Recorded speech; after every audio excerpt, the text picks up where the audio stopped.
Yeah, I don't want you to ask too many questions from yesterday's lecture. So I want to, because I have a lot to cover and we have to finish covering it. This is a 72, the slide number 72 is the last one, okay. And we have 3 days to finish.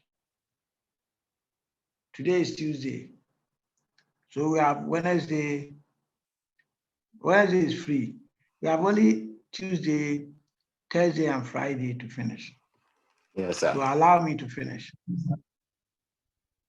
But it's interesting. I'm sure we all enjoy it. Today, we are looking at the story of poverty. We are looking at poverty.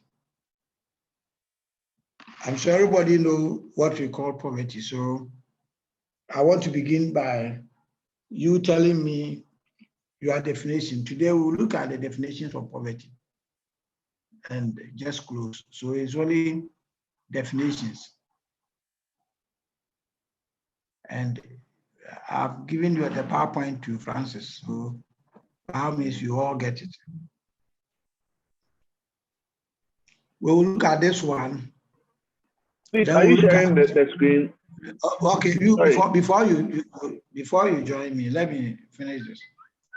We'll look at these definitions, and then we will turn to Myers, who had written an article called An Alternate Reading of Poverty. So I'm sure you can find that book. I even have it. I have the book. But if you can't find it, we will discuss all of the things that are important that Myers wrote. So today we are not going to touch on Myers. We are looking at the definitions of poverty. And Francis, I sent another article to you, which I said is a compulsory reading for everybody should read that article to fill in all the potholes with the problem with the definition of poverty.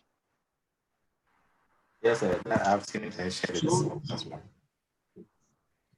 So we can start. Yes, sir. We can start now. Or somebody was asking a question.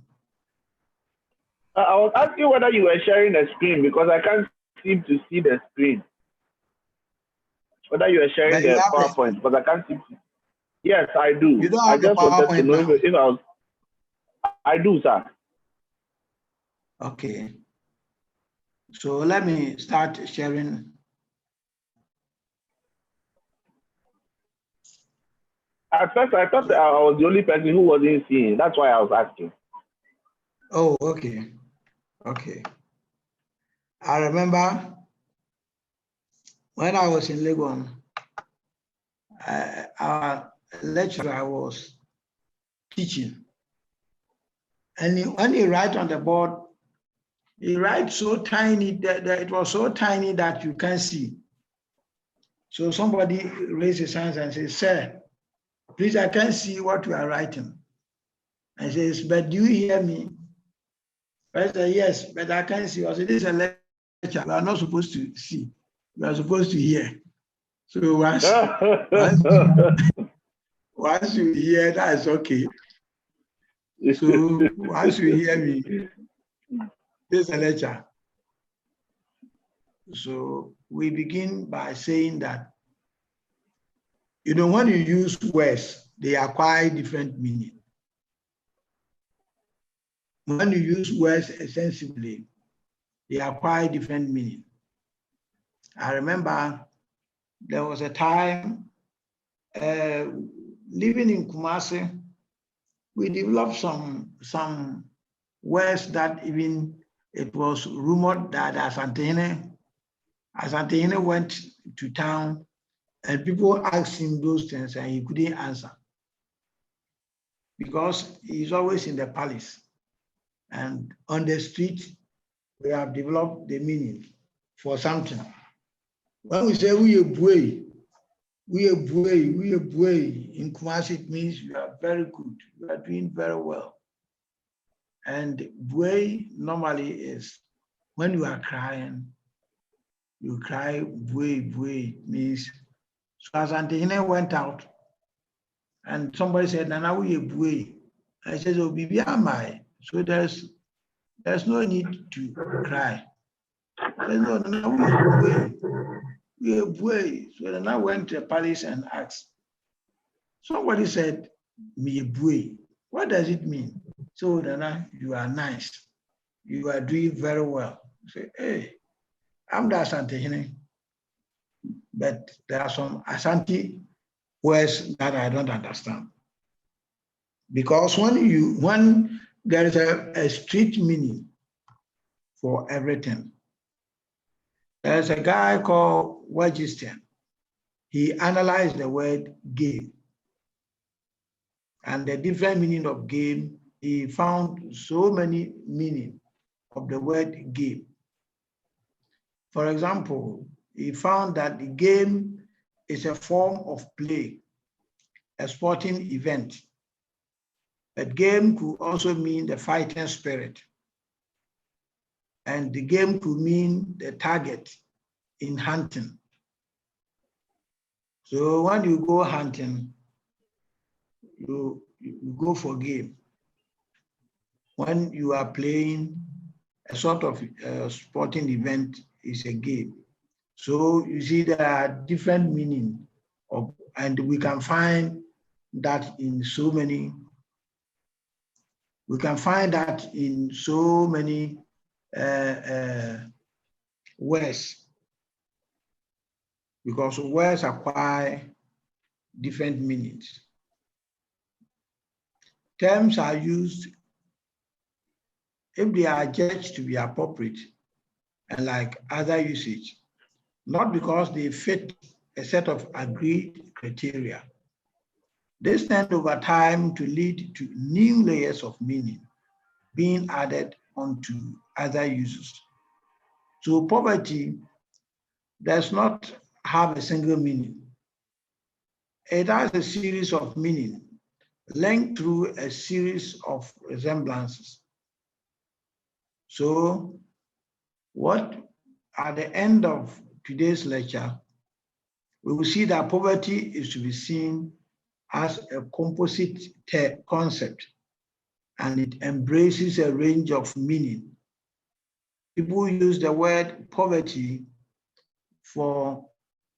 and it means a lot of things to different people.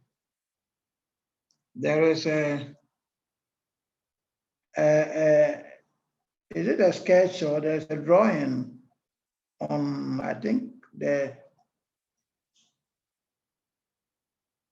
let me look for it. If you can pin it somewhere, it will make today's lecture very easy. It's supposed to be the last thing we will look at today. Slide number 15. So if you can find slide number 15, it will be very easy for you to follow the lecture today. Slide number 15 is a sketch about the different meanings of poverty. At least there are 12 meanings in the social sciences. When we, if you read the article I've said, it's compulsory for everybody. It's a compilation of definitions of poverty in the social sciences. So today we'll look at how people in the social sciences see poverty. And the next time we meet, since you are Christians or you want to be Christians, since you are pastors, we will look at the Christian perception how should Christians see poverty? Should we see it just as the social scientists see it? Or so we look at the 12 definitions in the social sciences. I'm saying the social sciences, poverty is commonly understood in at least 12 discrete senses. When we say they are discrete, what does it mean?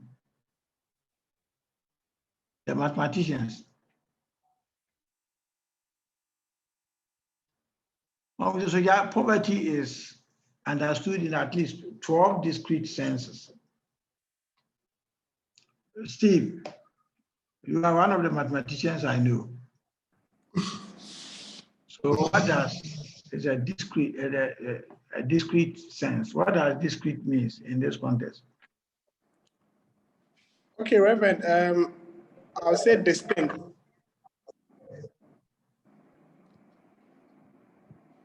They are distinct. Yes. Distinct. Yes, distinct. Yeah, I think it's acceptable. Yes. So they are poverty. That word poverty can be understood in 12 distinct or separate senses.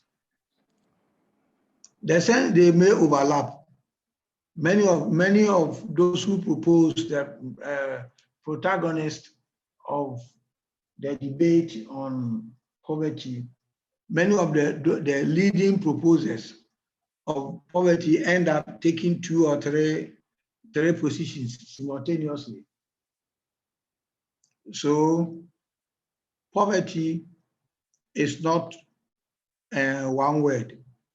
It's not, we should understand it as just as the Akan language and the Akan and the English language, one word, with usage of time, it takes on different meaning.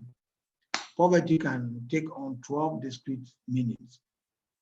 So the first one is poverty as a material concept.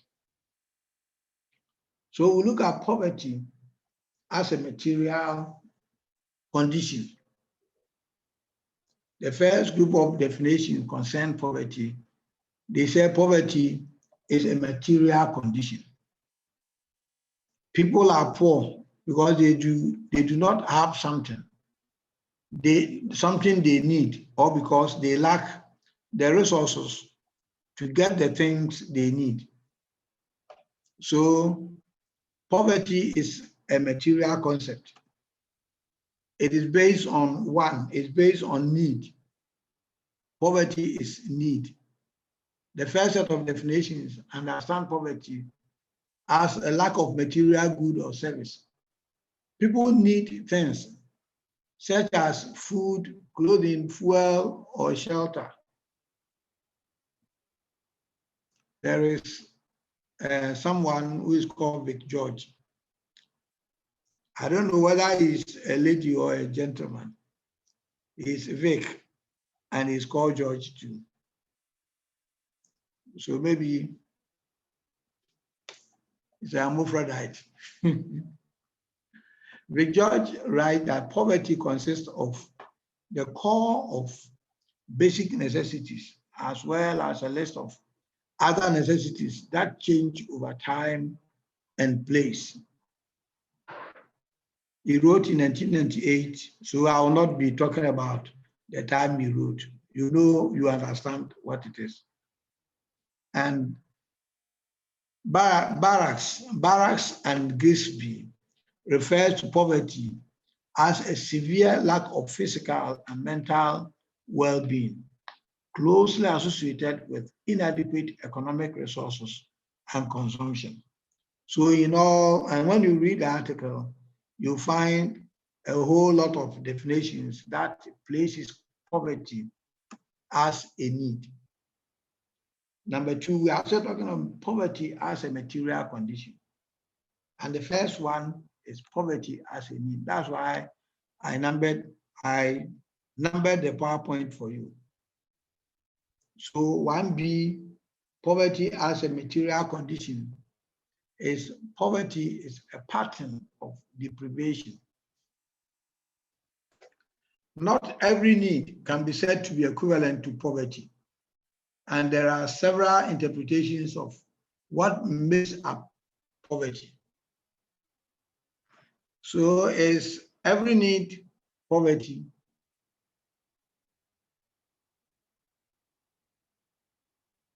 Can we say that every need is poverty? No, there are some needs that maybe on a scale of preference. There are some needs. Some would more dire than others, and so not everyone would necessarily qualify to be poverty. Okay, but there are some needs that may not be due to poverty. Something like homelessness. Somebody may be homeless not because he's poor, but because of certain conditions. Somebody may be hungry at a particular time, not because he's poor, but because of certain conditions. So some emphasize the seriousness of the deprivation that are experienced. Food and shelter are often seen as more important than entertainment and transport. So if you live in a village and you are used to going to the disco and there is no disco in the village, it's a need. But can you say it is due to lack of poverty? It's due to poverty. But if you live in the city where the disco is very close to your house and you really enjoy going to a disco, but you can't go because of you don't have what it takes to enter, then you are poor. So two people may not be able to go to the disco, but one may be due to poverty, one may not. Do you agree with me? Yes, sir. Some time ago, people brought, they said when you married, at the end, somebody will say, oh, when you married me, you didn't even give me a pin.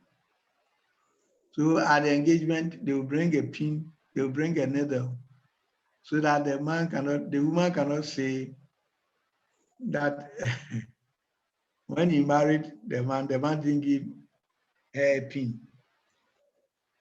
But even though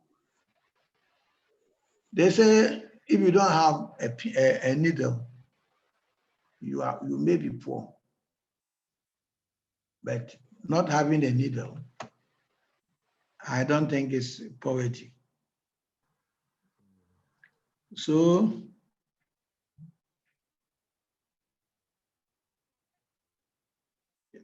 the next one, I think I jumped the PowerPoint unintentionally. Okay. So some emphasizes the seriousness of the deprivation that are experienced. The duration of the circumstances is potentially also important. A person can be homeless because of a natural disaster, but still be able to command sufficient resources to ensure that these are met. So if you are homeless today because your house, something happened to your house, fire burnt down your house, you may be a very rich man, you have a lot of money in the bank, but your circumstances is very, very important. And the duration of the circumstances. So you have a lot of money in the bank and fire got down your house, within 3 days, you may be able to purchase a new house. And so we cannot say you are homeless. But on the night of the fire, you became homeless. But the duration is not important. The duration, because it may be happen only overnight. And so people cannot say you are homeless because of poverty. Poverty generally refers to not just to deprivation, but to deprivation experienced over a period of time. So it is not just, poverty is not just deprivation, but the time that you are deprived. And finally, poverty is due to limited resources. That is the third. We are still under material condition. Needs are closely linked to resources. Every need is a need for something. Poverty can be taken to refer to circumstances in which people lack the income, wealth, or resources to acquire or consume the things which they need. Booth wrote that the poor are those whose means may be sufficient, but are barely sufficient for decent, independent life. The very poor. So Booth is distinguishing between the poor and the very poor. So the very poor are those whose means are insufficient for this, according to the usual standard of life in this country. So the poor may have some resources, but the resource may be limited. And so we can say it's poor. But the very poor, do you know in Chi we have words that distinguish between the poor and the very poor? Yes, It is sir. Obiya Ohiani. Obiya Ohiani Bru. Mm. Yeah, so the two are all poor. But the poor has something, but it's barely sufficient for decent life.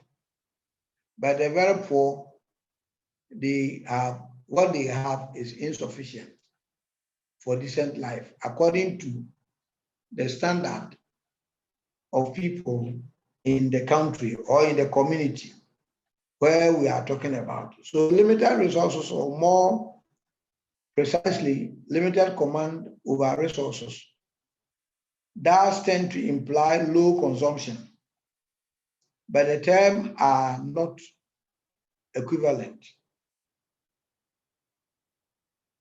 Limited resources, or more precisely, limited command over resources, they both tend to imply low consumption, but the terms are not equivalent.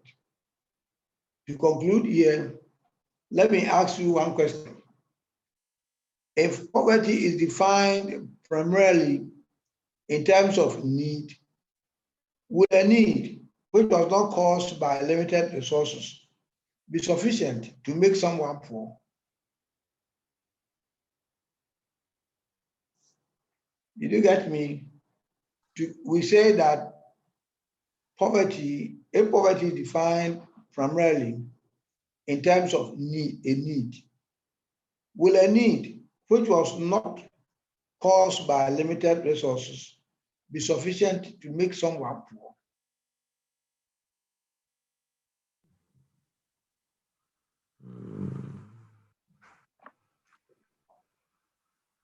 Let me see your face, because I don't know why. We are thinking. Yes, I ought to show my face so that you also show your face.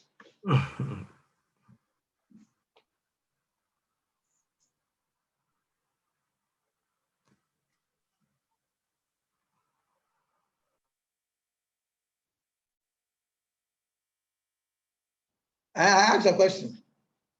I'm expecting somebody to give me an answer.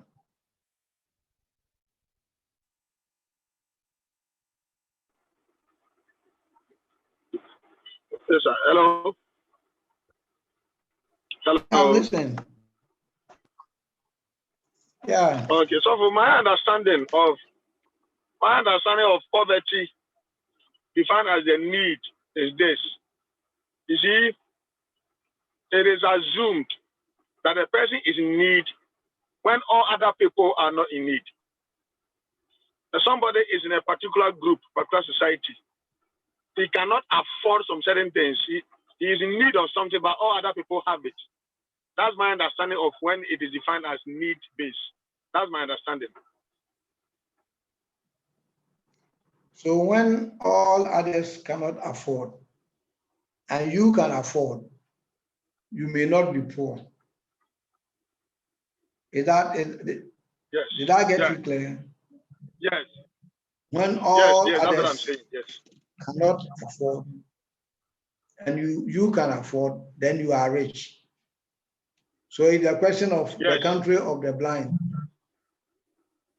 It's a question of the country of the blind, where the one-eyed man is the king. One-eyed man is the king. Yes, yes. Okay. So that is a good definition of poverty. When all people cannot afford, when all the people in the community cannot afford basic food,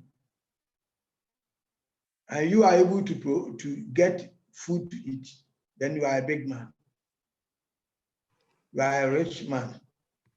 So with regards to the question you asked, for me, I think the answer, if we ask if poverty is defined primarily in terms of need, would a need which is not caused by limited resources be sufficient to make someone poor? I think the answer will be yes, because if you say you are poor, it's because you lack something.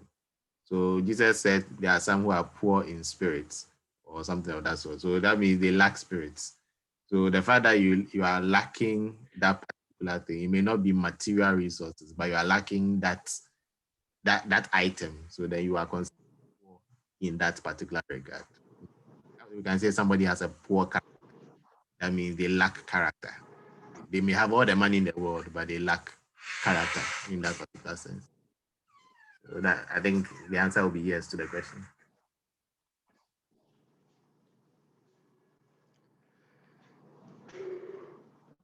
But it's not all the case that poverty is caused by limited resources. Sometimes poverty may not be caused by limited, you may have the resources. So continue thinking about it. Let's go to the next one. The next broad definition of poverty, see poverty as economic circumstances. Poverty may be due to economic circumstances, which may include a standard of living, inequality, and economic position. So poverty as economic circumstances. If poverty is related to lack of resources, it can also be understood in economic terms. One of the most widely used approaches to the measurement of poverty is in terms of income. And we have used income, especially our brothers from economic perspective, all those who went to school and studied economics. They think poverty is only about income. And this has become so popular. The using money as a unit of measurement has become so widespread to the point that some social scientists, especially those who study economics, have started to think that poverty is low income. There are some people who believe that the only way, if you are talking about poor people, you are talking about people with low income. but is low income always poverty? Low financial income. The person may have cattle. The person, if you go to the north, somebody may have cattle, plenty. You may have them hundreds, 120. And you, because you ask, what is your income? And the person says, oh, I don't receive income. Anytime there's a funeral, we just catch one cattle and we kill, and we don't have any income. When you ask the person about money, he may not have anything to show that he has cattle. Oh, who is calling me? Sorry. Let me, excuse me. Yeah.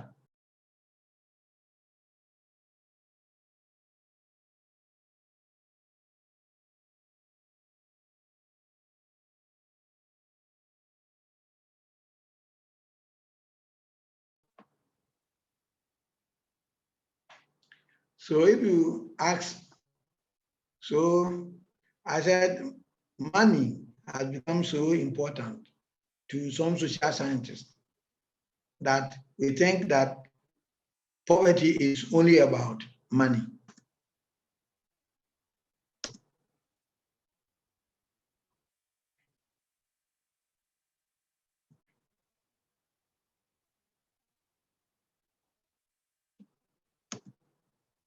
Yeah. So poverty may be about inequality. What happened? One of the standard of, okay. So poverty is defined in terms of standard of living. The idea of need suppose that some items or issues are particularly important or necessary. Although the idea of a standard living, the idea of standard of living is intimately linked with need. It is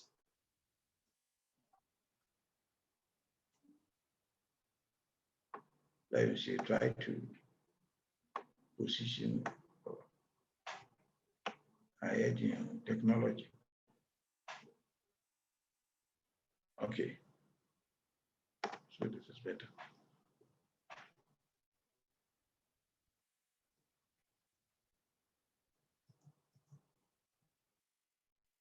So we said some people define poverty in terms of standard of living. And the ILO, the International Labour Organization, suggests that at the simplest level, individuals or families are considered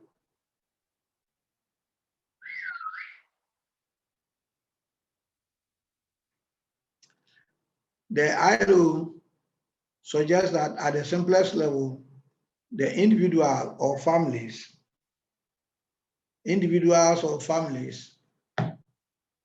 are considered poor when their level of living measured in terms of income or consumption is below a particular standard.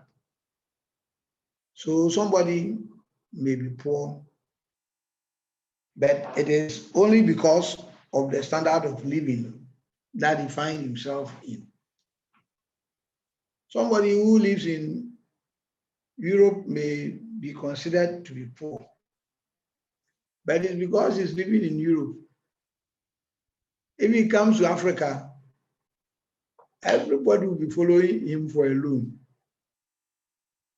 Meanwhile, the richest man in some communities in Africa may be compared to the poorest person in some communities in Europe. But so poverty is defined in terms of the standard of living that you find yourself in. It is not how much you are consuming. So it has nothing to do with consumption. It has nothing to do with the wealth that you command. It has nothing to do with the people who are following you, or it is not linked with anything, but it's always relative. The standard of living as compared to the people you are living with. And poverty is about inequality. People may be held to be poor because they are disadvantaged by comparison with others in society. So when you compare yourself with others in the society, you call yourself poor. But so O'Higgins and Jenkins, 1990, has a long definition of poverty. Virtually all definitions of poverty threshold used in developed economies in the last half century are having concern with establishing the level of income necessary to allow access to the minimum standard of living considered acceptable in that society. So poverty is just about inequality. You call yourself poor because you think you are not controlling the resources that maybe your neighbor is controlling, even though it has many defects, but it is a good definition of poverty. And the last definition as economic poverty is defined in terms of economic position. A class of people is a group identified by virtue of their economic position in society. So in society, some people belong to a certain class, and that class is everywhere. When you come to Accra, you belong to a certain class if you control some, based on the economic position that you find yourself. But you go to another small community, you are going to be a king. So it is, your poverty is dependent on the economic position that you occupy. Class is an aspect of inequality, but the inequality it represents is a matter of the social structure. So it's the society that defines the class that people belong. The argument that poor people should be understood as a class is based on a range of different arguments. So even social classes is based on a range of arguments. When you talk about class in the Marxist perception, it is not about resources. It's not about the position you occupy, but class is defined in terms of their relationship to the means of production. And in developed countries, poor people are primarily those who are marginalized in relation to the economic system. So it is a Marxist balance. It is your relationship to the means of production that determine the class that you belong to. And we are not going to go into the bourgeois and the proletariat analysis that Max Weber gave. But it is not how much money you have in your bank account, but it is your relation to the means of production. Even though Marx sought to prove that if you are close to the means of production, the ownership, the means of production, In that case, if you are close to land, if you own land, then we can say that you belong to a certain class. But in reality, there are people who own the land. There are some people who own the land, but those who are farming on the land may even be richer than them. And so your economic position, even though it may not be a good definition, it is a useful one. So we are looking at the third. Is it clear so far? Any questions?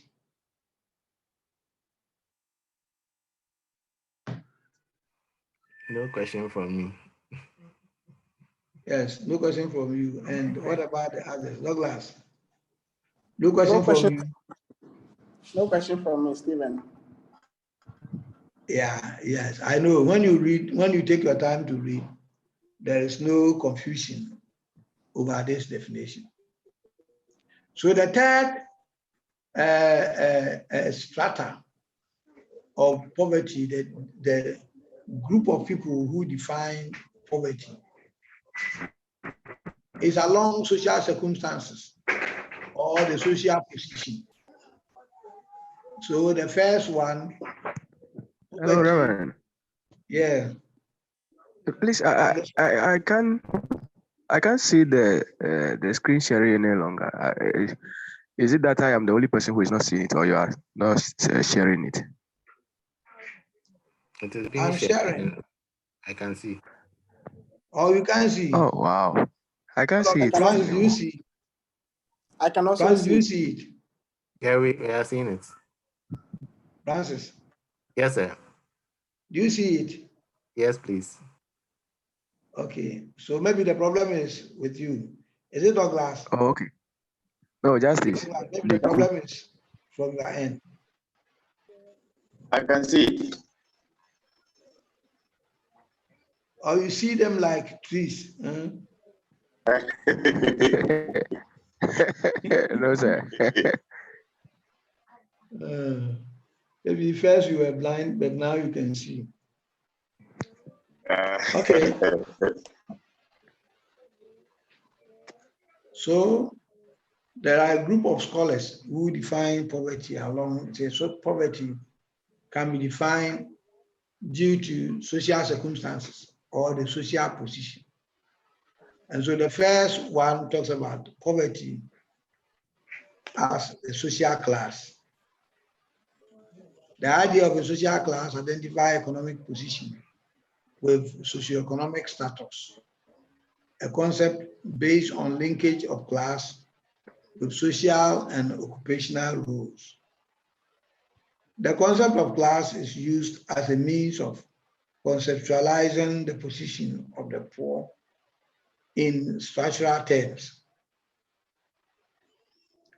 So the concept of class always has to do with the structure of society.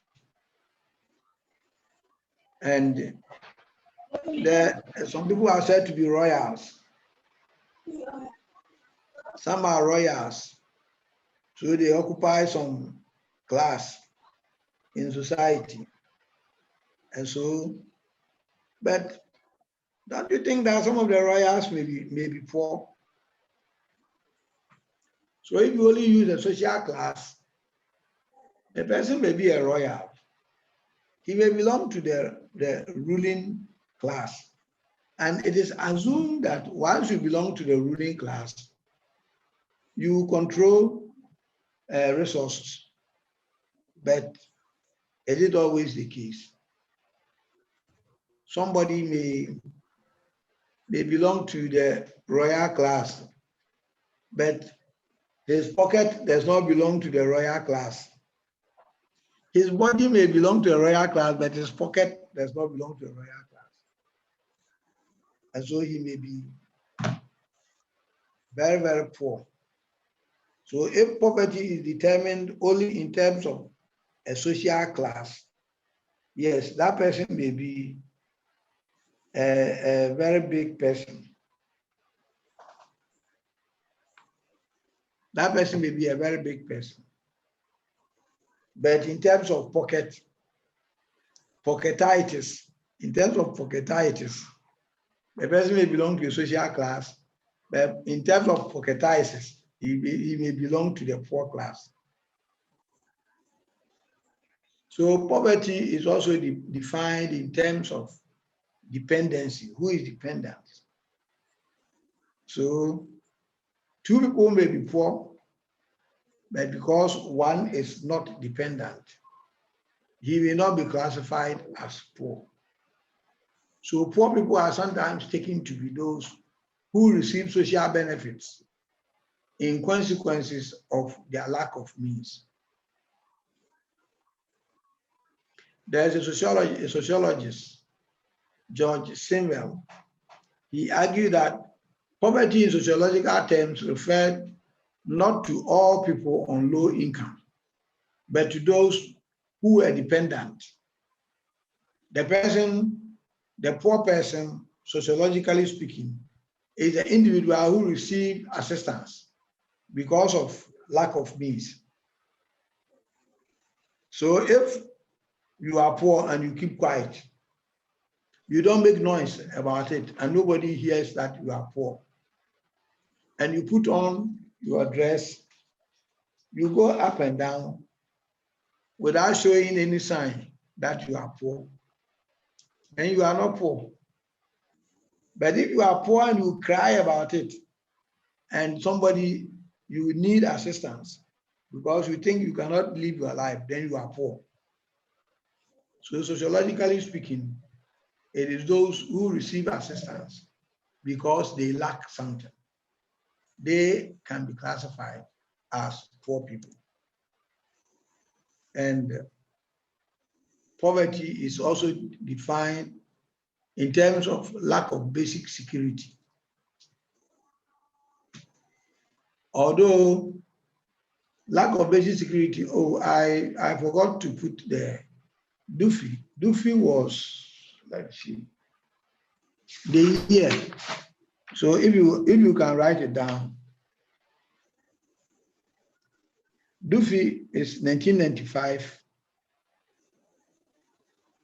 and the page number is page 36.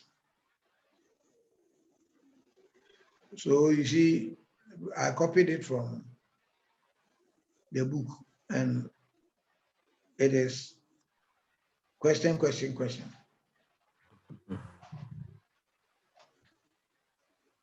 So it's Dufi, 1995, and then the other one, Booth. Booth is 1902, 1902, volume 1, page 33. So correct it. Okay. Correct. Are you okay? Yes, sir. Are you all okay?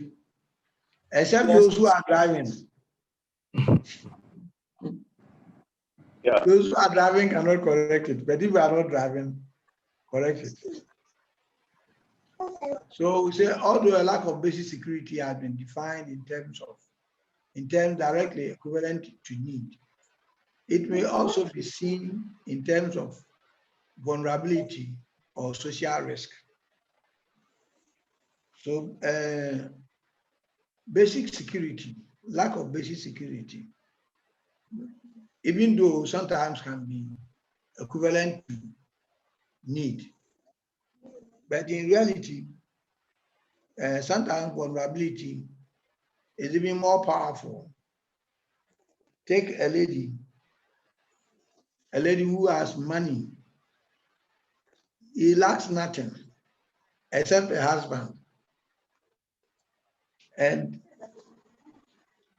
some small boys can, the lady may not feel secure, even though he has money. But because he's not married, in terms of African society, sometimes that one is even more serious than not controlling wealth. So he may have a lot of money, he's doing a good work, a good job, and his salary is big. But the fact that he lacks something, he thinks is vulnerable, and it is a social risk. Charles Booth referred to poor people as living under a struggle to obtain the necessities of life and make both ends meet, while the very poor live in a state of chronic want. So when you live under, when you struggle to get what you need, it is poverty. But when you have a chronic want, Booth say you are living in poverty. We still have more to cover. Okay, and this may be the last one before we look at the. So Resinki defines lack of security. So poverty, the last one is lack of entitlement. So Resinki defined poverty as lack of security in terms of lack of rights. Dress and Sin argue that both deprivation and lack of resources reflect lack of entitlement rather than the absence of essential items in themselves. Homelessness results from lack of access to housing or land, not from lack of housing or farming. You see,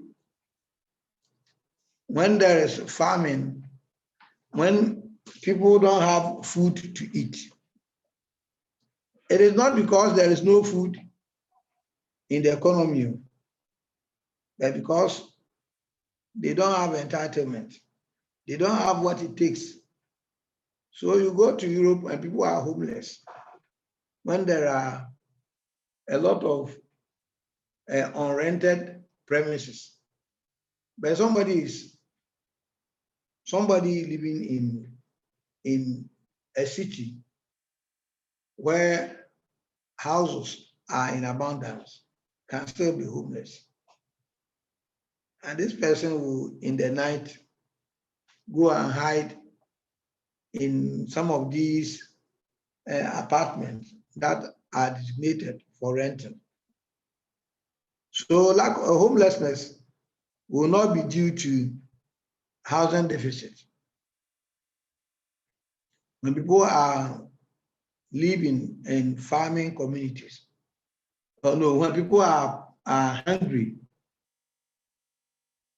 in communities where food is in abundance, where people throw food away every day, somebody may be sleeping on an empty stomach, not because there is no food in the area, but he doesn't have the entitlement, what it takes to own the food.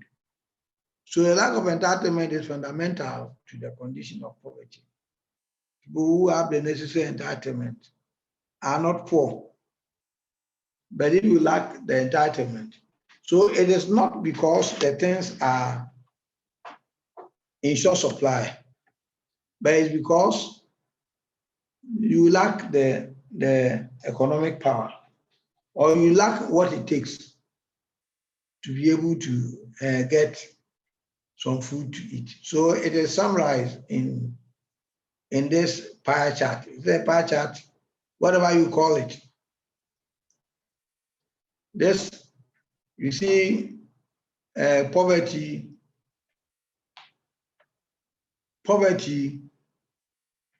as material condition. What happened?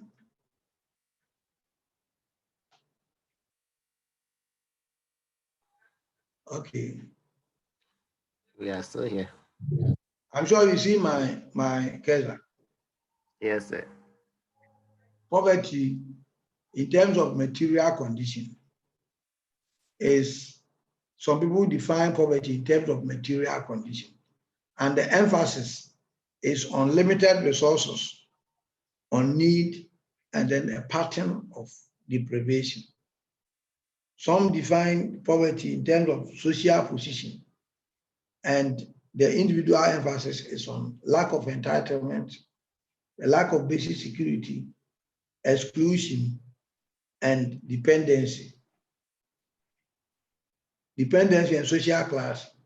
I think our discussion left out exclusion, but if you read the article, you can find it. And then others define poverty in terms of economic circumstances. It is due to it, and the individuals within the economic circumstances class talk of poverty as a standard of living, inequality among people. So for these people, it is not that you don't have it, but when you compare yourself to some people, your standard of living, you may be the richest man. If you are transported to another community, you may be the richest man.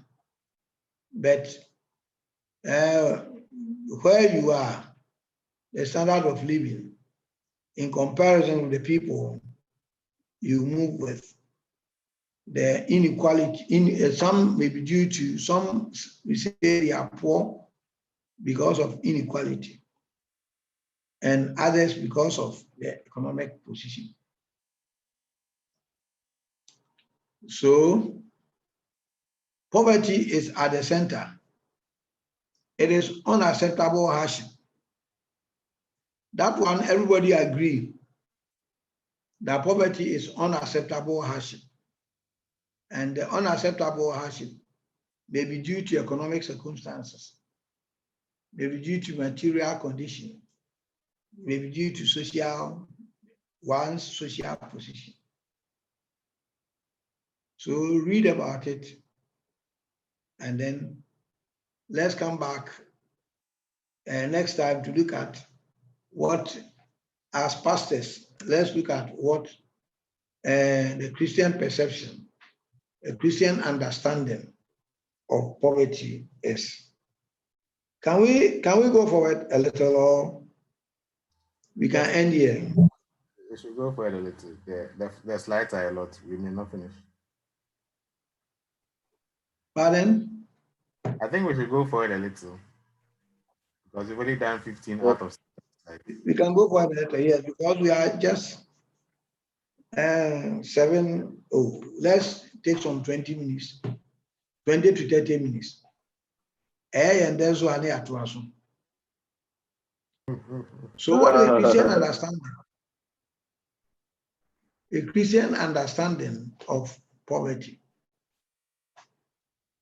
Poverty is what both the church and the secular government and agencies are trying to address. And yet our understanding of poverty itself significantly affect the way we respond to it. If you understand, if you think that people are poor because they are lazy, it will affect the way you respond to it. If you think people are poor because the money is there, it's just because they are lazy, they don't want to go and take the money. They don't want to work for the money. If you think that people are poor because of circumstances, structural reasons, it is likely that your understanding of poverty will affect the way you respond to it. If you go to church and all that you think of is that the poor people in your church are lazy people, you will never give them. When we say let's give money to help the poor, you will never give, because you think it is lazy people who are poor. But if you think that the circumstances, the structure of the society is such that some people can never get the way society resources is distributed, the rich will continue to be rich and the poor will continue to be poor. So if you think that people are poor because of their structural circumstances, then you'll be willing to donate, you'll be willing to give something. So it is the way we understand poverty that will affect the way we will respond to it. According to Strong's Dictionary of the Bible, there are two Hebrew words used to describe poverty or the poor. The first one is ebion. Ebion is used to refer to those in need, destitute, lacking, or a poor individual. And the third one is ani. Ani means afflicted, lonely, humble, low in status. So ani can be applied either to an inward feeling or to one who is outwardly afflicted or depressed. So somebody may be described with abion. Abion means that the person lacks something. He is destitute. He is poor. Or you hear any bubro to say Lazarus. But when you use the word ani, ani means that people are afflicted. They are lonely, humble, low in status.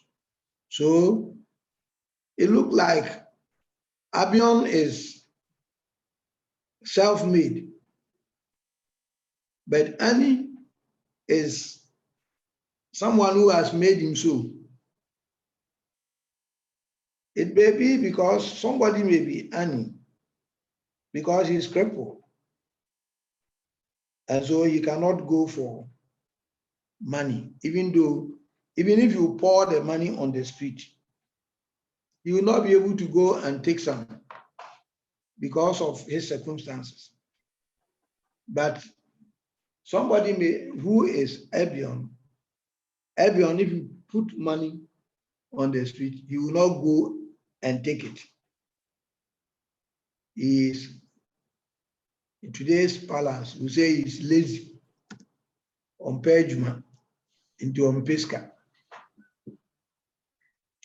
So poverty, so we are looking at what is poverty. Now we are looking at it from the Christian perspective. If poverty were simply an economic problem, money would be the way to solve it. If poverty is simply lack of money, then the government will just find money and share. If the government find money and share, then you solve the poverty problem. But if the government were to share 100,000, everybody come for your 100,000, everybody come for your 100,000. By the end of the year, you will still have 4 people with us. Is that true? Yes, sir. Is that true that if the money were to be equally distributed, not just 2,000, they'll give everybody 1 million. It doesn't matter the amount of money. Ghana cedis. Yes, sir. CNN, I think it was CNN. There was a research that was done. The homeless man was picked up and he was given $100,000. And he ended up, I think, by a year or two, he was back on the street. Because he realized that his poverty was a function of poor decision making, not necessarily the lack of money. So poverty is not only about money. there are some people who are poor because they don't have money.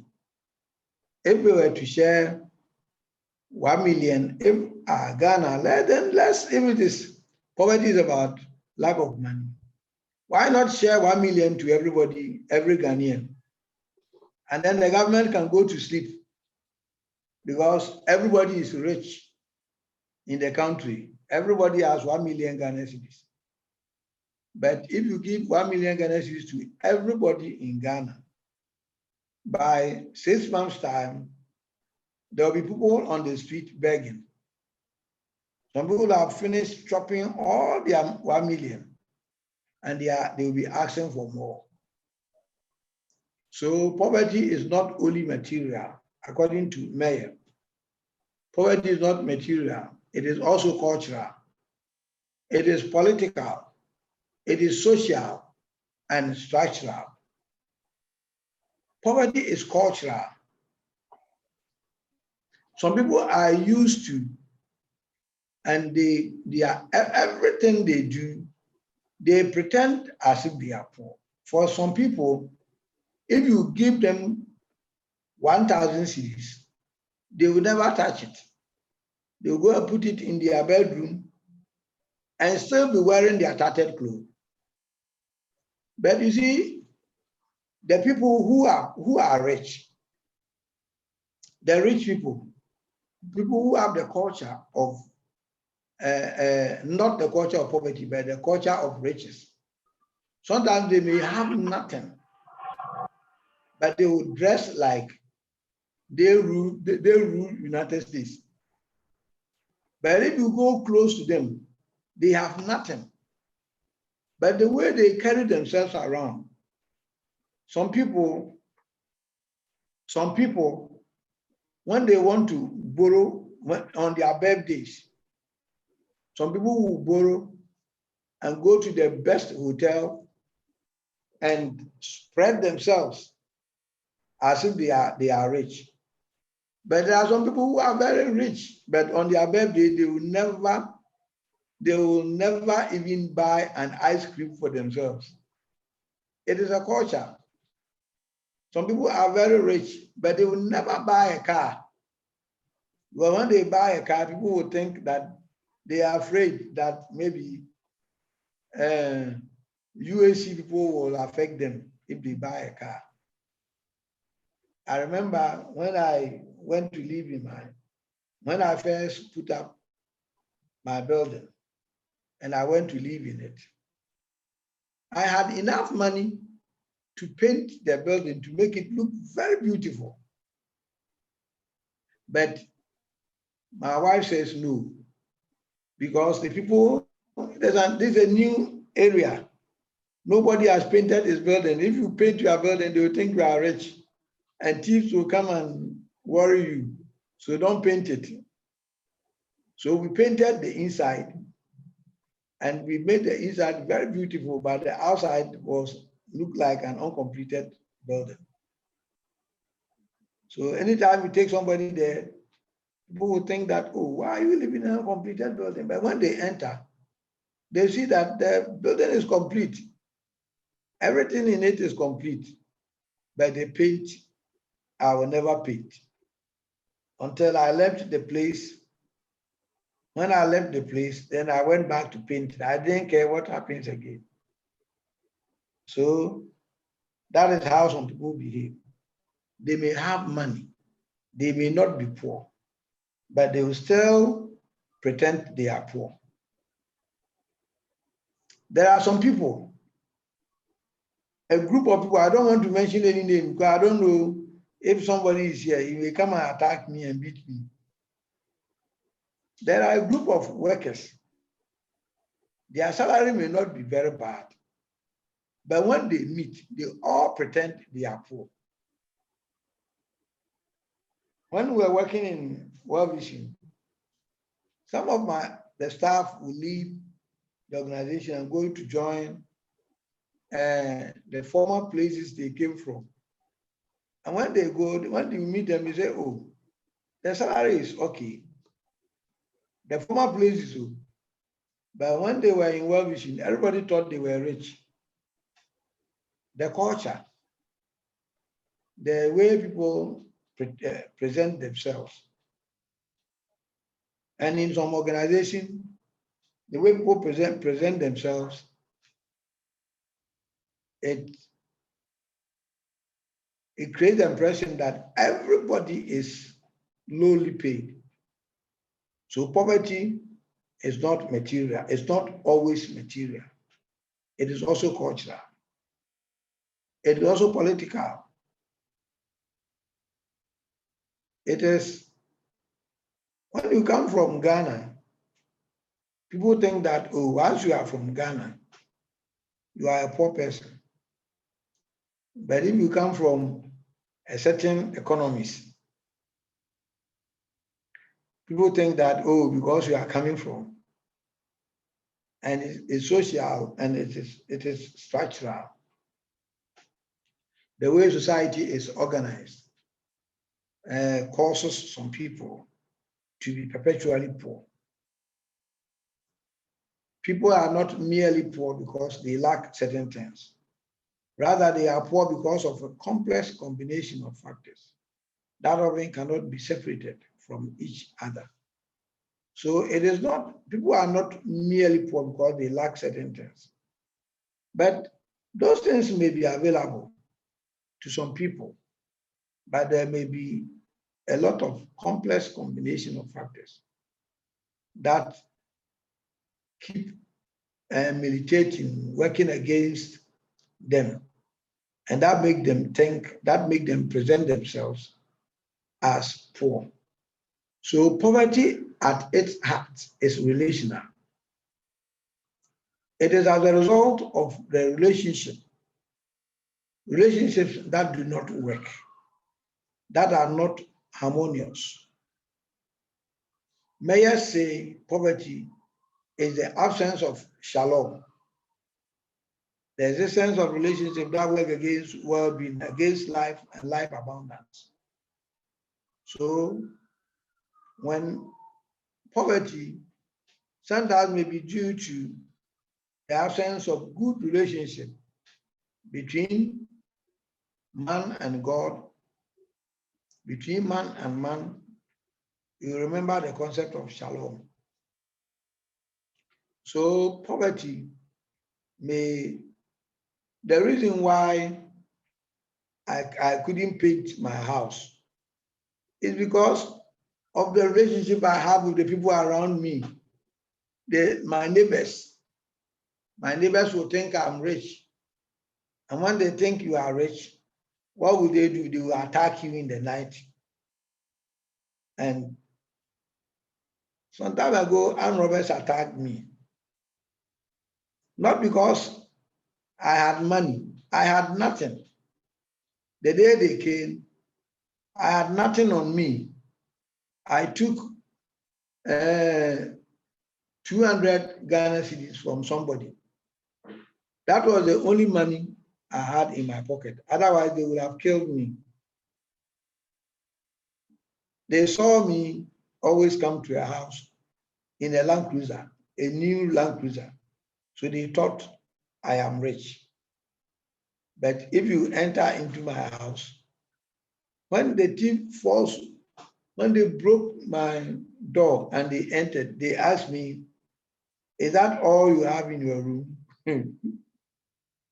Have you packed something somewhere? Say, oh, you can search for yourself. And at the living room, I had chairs and a Tikopo TV. They entered the bedroom and there's only a bed, nothing there. So they asked me, where are my things? So my things are the shirts you see. That is all I have. So they were very, very disappointed. So even if you are rich, you have to pretend you are not rich because of the relationship between you and your neighbors. Your neighbors, when they think you are rich, they will come at night. But when you are able to present yourself as somebody who is very poor, some of these people, you think they are poor, If you go to their bank account, you'll be surprised. And when they come to church, they don't even pay tithe. Because everybody thinks they are poor. But when you go to their bank account, you'll be surprised. And some of them die and they leave their wealth in the bank because they have presented themselves as poor people to the extent that even their families will not go for it. Their families think they are poor. So their families will not change the bank. And the money is left with the banks. And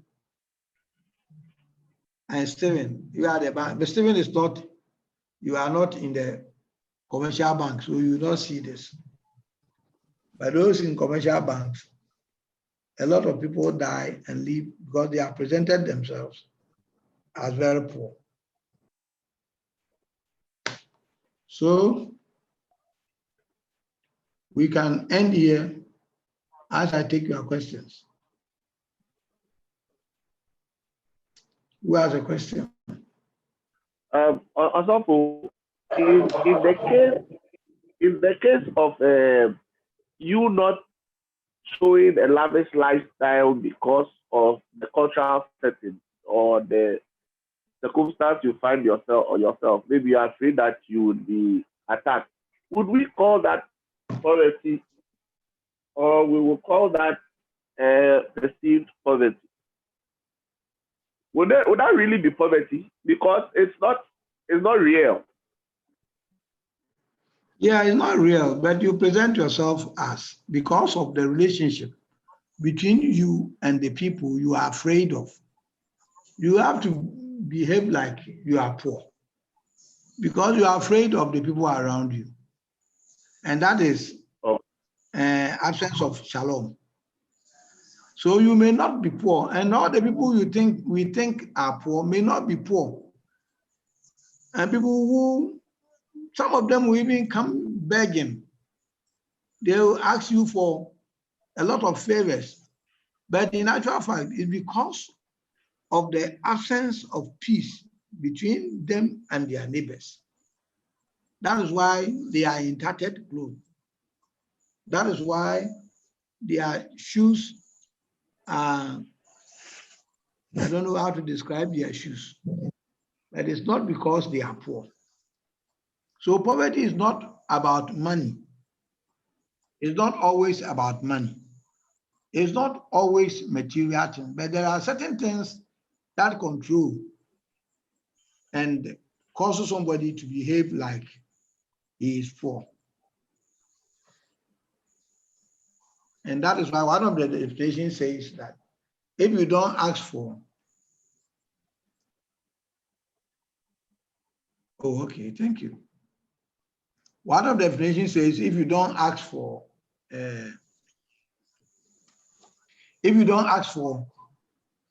something, you are not poor. So two people may be poor. Two people may earn the same income, but it is those who go begging who are considered to be poor. If you don't go begging, if you don't beg, you are okay, you are rich.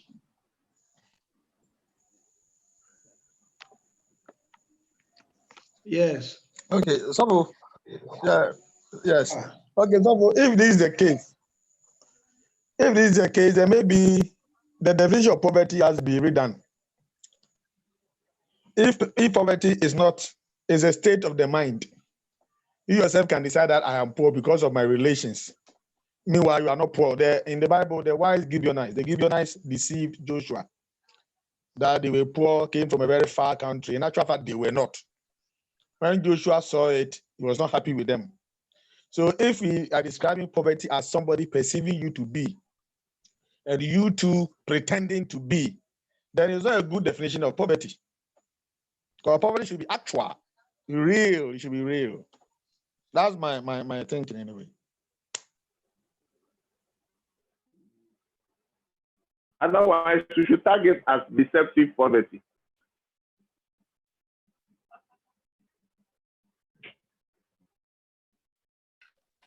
Sorry, my line went off.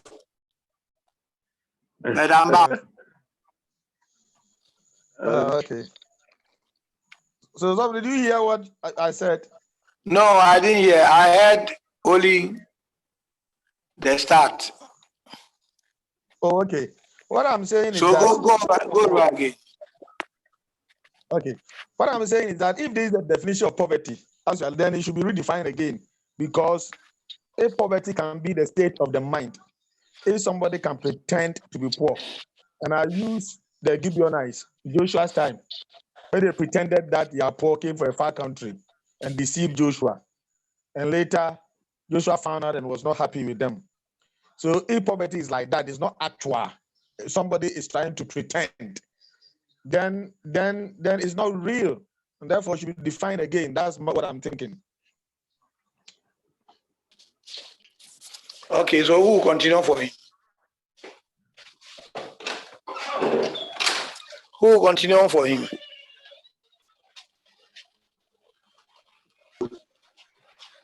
Just add up what we have said. You know, then it will be described as deceptive poverty. Hello. Yes, sir, we can hear you, sir. Okay, yeah. I also wanted to add that you know, assuming you are rich, but you're pretending not to be rich because you don't want the society or the people around to know that you are rich. But you know, if God does something for you, you should appreciate it. You should, be happy of that. So if you are pretending not for people to know that you are rich, are you not trying to maybe tell God that what you have done for me, I have not appreciated it. I won't let people know. Will God be happy of you, with you for doing that? Are you not telling what God has done for you now that maybe He hasn't done anything for you? Meanwhile, God has done something for you. That is what I want to ask. No, hello. Hello. Hello. Yeah, the person is not pretending. Oh. Now, he is doing that one because of the kind of people he's living with, and then the environment he is coming from. Just as doctor said, maybe when you are showing up that wealth of yours, spiritually, some environment you are not safe. They may attack you. That is why the person may pretend it's not rich. Wow. But maybe God has given you this so that you may also help others. So how do you intend to help? Because you don't want others to know that you are rich so that they come and attack you. What about those who be in need and they need your help? And you are pretending not to be rich. So how can those people be helped? So we are saying poverty is relative. Poverty is relative. So somebody, I don't think, if you don't take care, you say nobody is poor. Because it is the appearance you put in. And sometimes the reality is that you live in Ghana, somebody lives in America. You think you are rich. And that person too in America, I think, is poor. But when he come here, he's a rich person. In fact, most of our friends who live outside Ghana, when you go there, you see the place they live and you see the condition they are in. But as soon as they transport themselves and they come here, we call them Boga.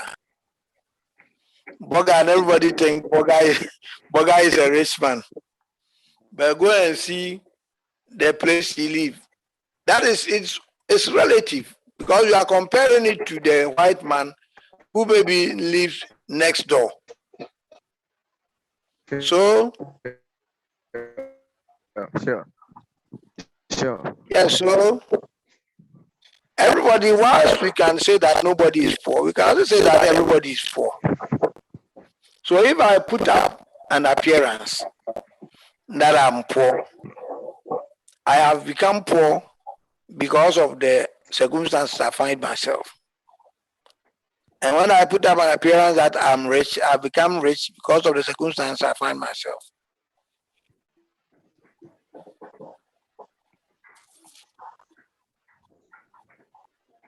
Yes. Any other concern? I seem to have a problem with my connection. So thank you very much. Hello. I seem to have a problem with my connection. No, we can hear you. I don't see any problem. Do you hear me all right? Yes, please. Yes, please. Yes, sir. Oh, okay. I had to change for my phone because my computer was misbehaving. So I am poor in terms of computer.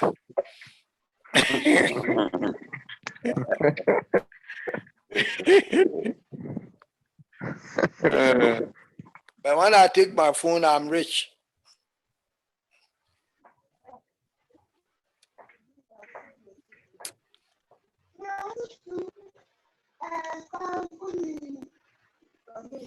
You see, some people have invited their children to come in.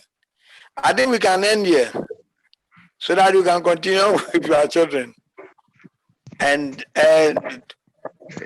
Yes, Thursday will continue. We'll continue on Thursday and finish on Friday. Thank you very much for the company. Thank you too. Thank you. Thank you. So who will pray for us? Who? Reverend, before you pray, yesterday the link for my wife didn't come on. Oh yes. Oh, I forgot, crowd. I was very tired yesterday. Yeah. I was very tired. I went to town and I had a problem with my car. And so I had to rush. And as soon as I came, it was time for the lectures. So when we closed the lectures now, I went straight to sleep. So you are poor in terms of your car and in terms of your tiredness. Yes, yes, but the next day I will not be poor again. I don't even know if the fitter brought the car. I left the car for the fitter to work on it, and I don't know if he brought it.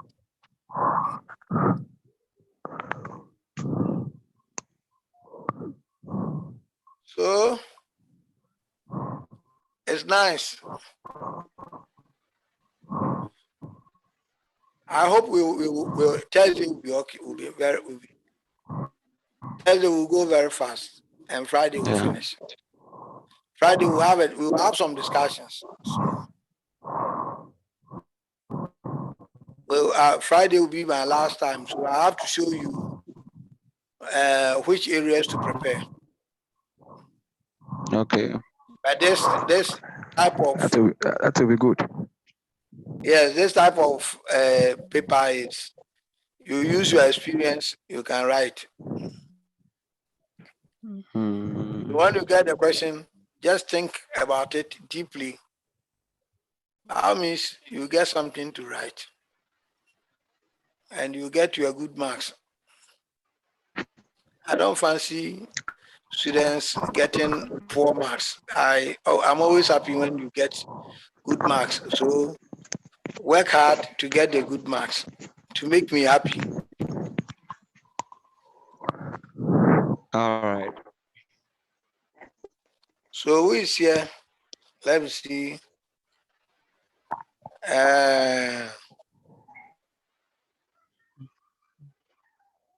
I was going to call somebody, but I decided to stop. Okay, so Justice, will you pray for us so that we can close?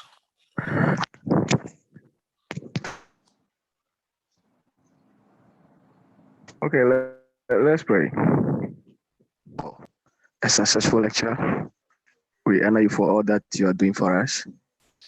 Even as we are closing, we invite you to be with us till Thursday as we meet again. We pray that every spirit of darkness that will rise against us, we command them to find their place in the deep part of the sea. We pray that you strengthen our lecturer the more and grant him wisdom, knowledge, and understanding. These and many other things we ask through our Lord Jesus Christ. Amen. Amen. Amen. Amen.